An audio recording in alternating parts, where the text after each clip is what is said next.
नमस्कार दोस्तों, ज्ञान परीक्षा के इस चैनल में आप लोगों का स्वागत करता हूं। आज एक विशेष एडवर्टाइज पे हम लोग बात करने जा रहे हैं। ये एडवर्टाइज जो है बीपीएससी के द्वारा जो है जारी किया गया है, बिहार लोक सेवा आयोग के द्वारा। और ये जो है सहायक प्रशाखा पदाधिकारी से रिलेटेड है। सहायक प्रशाखा पदाधिकारी, जिसे हम लोग जो है एएसओ भी कहते हैं, असिस्टेंट सेक्शन ऑफिसर कहते हैं। काफ़ी महत्वपूर्ण पोस्ट है और इसकी टोटल संख्या जो दी गई बीपीएससी के द्वारा 41 दिया गया। कितना सीट निकाला गया? 41 आया हुआ है, ठीक। और ये जो जॉब होती है लेवल 7 की जॉब है, लेवल 7 की जॉब है। और पद की गरिमा की बात करें तो काफ़ी महत्वपूर्ण है। इसकी पोस्टिंग जो होती है बीपीएससी ऑफिस में होती है। हॉल लाइफ आपको पटना रहने का मौका मिलेगा अगर आप इसमें सेलेक्ट होते हैं तो, ठीक।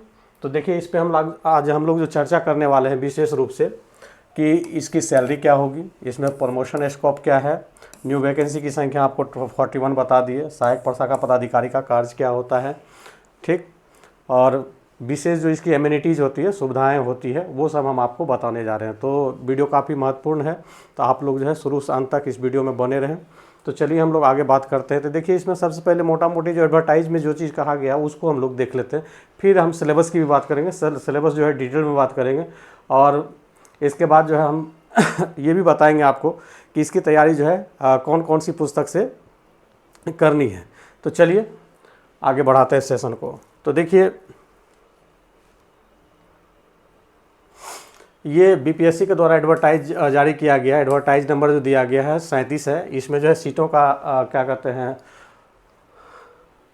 बंटवारा जो किया गया है। देखिए, आपका आरक्षित वर्ग यूआर के लिए जो है 16 सीट है, ईडब्ल्यूएस के लिए 4 सीट है, एससी के लिए 9 सीट है, उसके बाद अनुसूचित जनजाति के लिए 1 है, अत्यंत पिछड़ा वर्ग के लिए 1 है, पिछड़ा वर्ग के लिए 9 है और पिछड़े वर्ग के महिलाओं के लिए जो है आपका 1 है। तो टोटल सीटों की संख्या कितनी है? 41 है। 41 दिया गया। और 35% क्षैतिज आरक्षण हॉरिजॉन्टल रिजर्वेशन के आधार पर जो है इसमें जो महिलाओं को सीट को जो है इसमें दिखाया गया है। यूआर में जो है 6 सीट को रिजर्व किया गया। उसके बाद जो है फ्रीडम फाइटर के लिए जो है फ्रीडम फाइटर के पोता पोती नाती नातिन के लिए जो है 1 सीट रिजर्व किया गया है।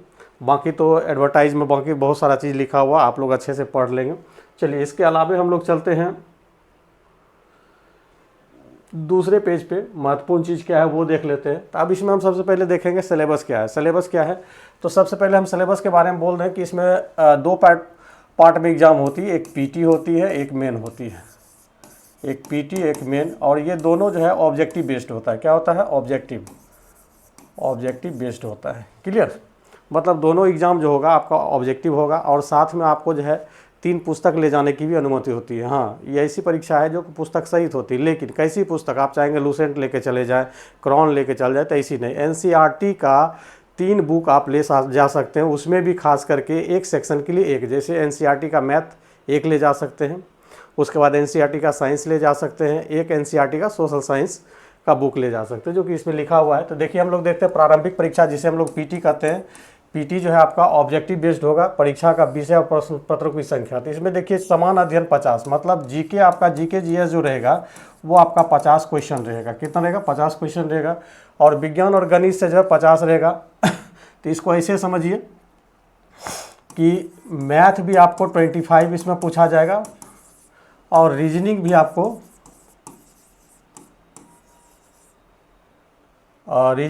इसमें 50 क्वेश्चन पूछा जाएगा। और जनरल साइंस जो है ये आपको 25 पूछा जाएगा। तो आप इस तरह से देखिएगा, टोटल नंबर ऑफ क्वेश्चन 150 हो जाता है। और प्रत्येक क्वेश्चन जो है 1 मार्क्स का होता है। प्रत्येक क्वेश्चन कितने मार्क्स के होते हैं? 1 मार्क्स के होते हैं। तो देखिए और परीक्षा की अवधि जो होगी 2 घंटा 15 मिनट की होगी। 2 घंटा 15 मिनट का। तो ये सिलेबस है, काफ़ी इंटरेस्टिंग सिलेबस है। आप जिस तरह से बीएसएससी मतलब बिहार कर्मचारी चयन आयोग के द्वारा जो CGL 1 आया, CGL 2, CGL 3 आया है अभी लेटेस्ट में, तो उसी का जो है ये सिलेबस पैटर्न है। और काफ़ी इंटरेस्टिंग इसलिए हो जाता है कि इसमें देखिए मैथ आपका 25 हो जाता है, रीजनिंग आपका 50 हो जाता है और साइंस जो मतलब इंटरेस्ट की सब्जेक्ट है वो आपका इसमें जो है भरपूर दिया गया है। तो आप अच्छे से इसको तैयारी करेंगे तो काफ़ी लाभदायक सिद्ध होगा। चलिए आगे हम लोग देखते हैं मेंस का सिलेबस क्या है इसका। मेन का सिलेबस में क्या कह रहा है। तो देखिए मुख्य परीक्षा के बारे में यहाँ लिखा गया 2 प्रश्न पत्र होंगे, एक समान हिंदी का होगा, हिंदी जो है वो भी ऑब्जेक्टिव होगी, ठीक ना। और ये क्वालिफाइंग नेचर का होता है, उसमें आपको 30 मार्क्स लाना है। कितना लाना है? 30 मार्क्स लाना है। और ये मार्क्स जो आपको मेरिट में नहीं जुड़ता है, ये मार्क्स जो मेरिट में मेरा नहीं जुड़ता है। अब देखिए दूसरा जो होगा वो आपका समान अध्ययन का होगा। समान अध्ययन भी आपका कह रहा है मेन में क्या होगा? वस्तुनिष्ठ और बहुविकल्पीय होंगे, मतलब ऑब्जेक्टिव होगी, क्लियर।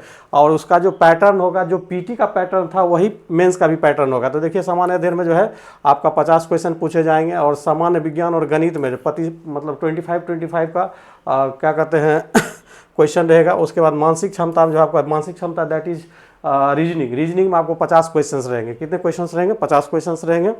तो कुल मिला के यहाँ भी आपका जो मेन का जो सिलेबस है, मेन में भी जो है आपको कुल 150 क्वेश्चन देखने के लिए मिलेगा। और आपको बता दें कि पीटी जो है क्वालिफाइंग नेचर होता है, उसमें उसके मार्क्स से हमको कोई लेना देना नहीं होता है। जो कट ऑफ होगा उससे पास करके आएंगे, जब मेन का एग्जाम देंगे तो मेन का जो मार्क्स होगा उसी के आधार पर आपका मेरिट बनेगी। मेन के आधार पर ही आपका क्या होगा?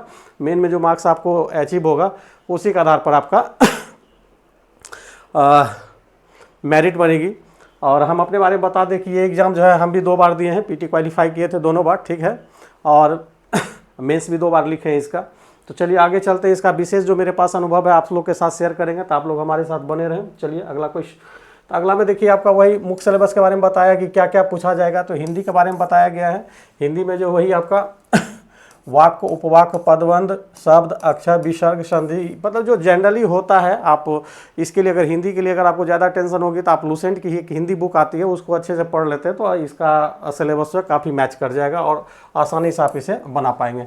अब रहा बात यहाँ प्रश्न पत्र 2 में, ये मेन की बात हो रही है। हम बार बार बोल रहे हैं मेन की बात कर रहे हैं, क्योंकि पीटी की बात हमने कर लिया। पीटी में केवल एक पेपर होगा, 150 क्वेश्चन का होगा, और वो क्वालिफाइंग मतलब बीपीएससी के द्वारा जो कट ऑफ तय की जाएगी उसको केवल आपको पार करना है। तो आपको मेन में बैठने का मौका मिलेगा, और मेन में आप जितना अच्छा स्कोर करेंगे यही मतलब इसी मार्क्स से आपका मेरिट निर्धारित होगी, ठीक है।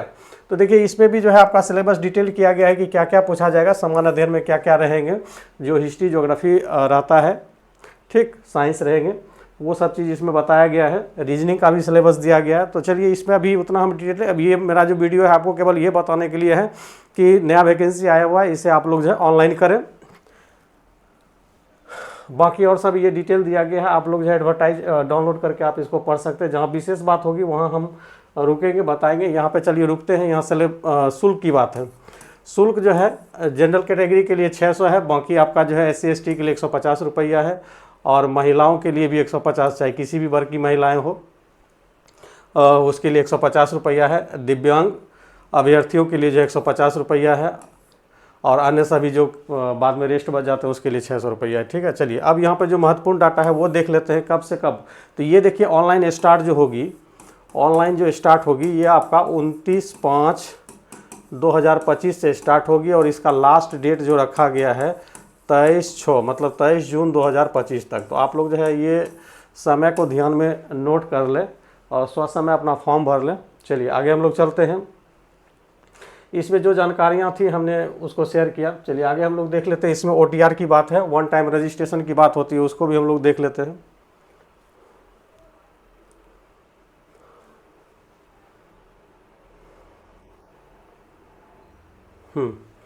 अब देखिए बीपीएससी के द्वारा एक नया चीज़ लाया गया है कि विद्यार्थी जो है जो भी मतलब इसमें पहली बार फॉर्म भरेंगे तो उसके लिए 1 टाइम रजिस्ट्रेशन की बात कही गई है। वो 1 टाइम रजिस्ट्रेशन जो है बीपीएससी आयोग के द्वारा भविष्य में जितने भी वैकेंसियाँ निकाली जाएगी उसके लिए आपको जो है वो संभाल के रखना होगा। इसलिए यहाँ पे जो भी फॉर्म भरेंगे अभ्यर्थी वो इसको बहुत बारीकी से करेंगे और सही करेंगे। हालांकि एडिट का भी मौका देती है आयोग के द्वारा, दिया जाता है, तो मगर आप यहाँ जो OTR करेंगे 1 टाइम रजिस्ट्रेशन करेंगे ये बहुत बारीकी से करेंगे, और जो भी होगा सही भरना है। बाकी इसमें डिटेल दिया गया है, आप लोग जो है एडवर्टाइज डाउनलोड करके आप देख सकते हैं।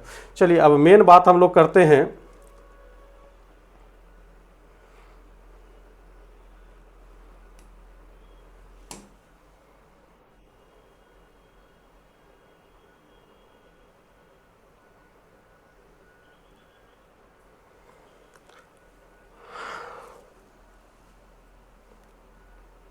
अब मेन बात करेंगे कि इसकी सैलरी क्या है। सबसे पहले हम लोग सैलरी की बात करेंगे। किसकी बात करेंगे? सैलरी का। तो देखिए ये लेवल 7 का जॉब है। क्या है?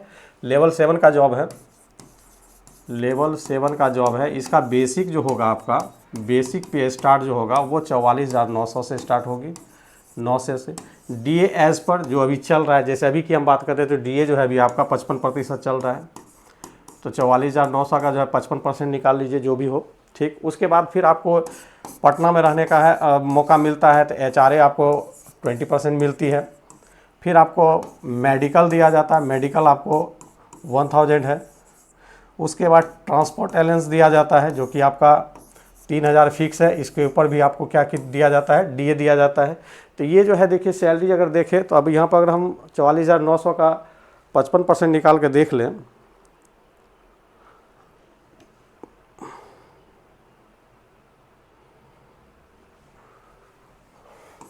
तो ये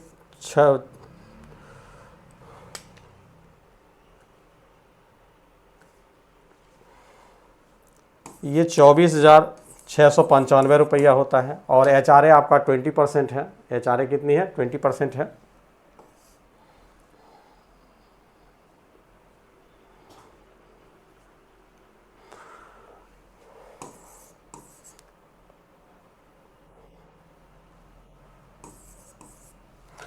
तो इस तरह से देखिए काफ़ी हैंडसम सैलरी है। आपका बेसिक 44,900 होता है, उस पर डीए आपको जो है एज पर अभी आज के डेट के बारे में बात कर रहे हैं। अगर वैकेंसी मान लेते हैं कि 3 महीना 4 महीना या मान लेते हैं 6 महीना में अगर क्लियर करती है तो फिर आपका जो है डीए इंक्रीज करती है। डीए जो है साल में 2 बार दिया जाता है, 1 जनवरी को दिया जाता है और 1 जुलाई को, 2 टाइम मिलता है। उसके बाद जब जॉब में आइएगा तो एक इंक्रीमेंट भी मिलता है, जो कि एज पर मतलब आपके सर्विस में किस तरह से आप सर्विस में आए हैं तो उसके आधार पर 1 जनवरी को इंक्रीमेंट मिलता है और 1 जुलाई को भी इंक्रीमेंट मिलता है। तो मतलब 2 में से किसी एक को फिक्स करना होता है, मगर डीए आपको साल में 2 बार मिलती है, ठीक है। तो देखिए आपका बेसिक जो है 44,900 है और डीए जो है 24,695। ये जो है आपको एचआरए वहाँ पे पटना पे जो है आपको 20% मिलेगा, तो 8,980 रुपया। मेडिकल आपको 1,000 रुपया है। टीए जो है आपको 3,000। आप इसे औसतन अगर जोड़ते हैं, इस मतलब मोटा मोटी की बात करें हम लोग, तो देखिए 44,900 है, मतलब ये 45 हो गया, ठीक है ना। तो देखिए आप इसको गौर से देखिएगा, तो अब हम इसको जोड़ के दिखा देते हैं आपको कितनी सैलरी बनने जा रही है इसका।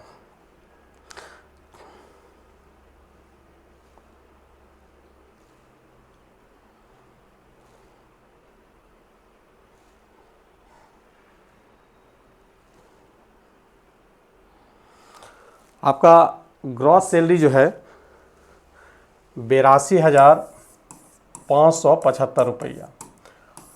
आप इसे देख सकते हैं, काफ़ी हैंडसम सैलरी है, काफ़ी हैंडसम सैलरी है। तो आप लोग से यही उम्मीद करते हैं कि आप लोग जो है फॉर्म भरें, अच्छे से तैयारी करें। बाकी ये एग्ज़ाम जो है हमें 2 बार देने का अनुभव प्राप्त है, तो हम अपना अनुभव भी शेयर करेंगे और आगे की वीडियो में हम आपको और कुछ डिटेल लेकर आएंगे। दूसरा चीज़ हम आपको प्रमोशन के बारे में बता दें तो अभी जैसे इसका रिक्रूटमेंट एएसओ के आधार पर होता है, तो इसका फर्स्ट प्रमोशन जो होता है सेक्शन ऑफिसर होता है। क्या होता है? सेक्शन ऑफिसर में होता है, प्रशाखा पदाधिकारी में। फिर प्रशाखा पदाधिकारी से आपका जो है अंडर सेक्रेटरी में होता है, अंडर यूज मतलब अंडर सेक्रेटरी, जिसे अवर सचिव बोला जाता है, ठीक। तो कहने का मतलब आप यहाँ से सेक्रेटरी पोस्ट पे भी जा सकते हैं। अगर आपकी एज मतलब उस अनुसार से रहती है तो सहायक प्रशाखा पदाधिकारी से सेक्शन ऑफिसर बनेंगे। सेक्शन ऑफिसर से आप जो है अंडर सेक्रेटरी से भी आगे जा सकते हैं हम, अगर आप इसको भरते हैं तो काफ़ी महत्वपूर्ण पोस्ट है। चलिए आज के वीडियो में इतना ही, और आगे इसके लिए जो वीडियो लाएंगे तो उसमें आपको बताएंगे कि इसकी तैयारी जो है कौन कौन सी बुक से करेंगे ताकि आपका जो है बेहतर तैयारी हो। तो आज की वीडियो में इतना ही, धन्यवाद।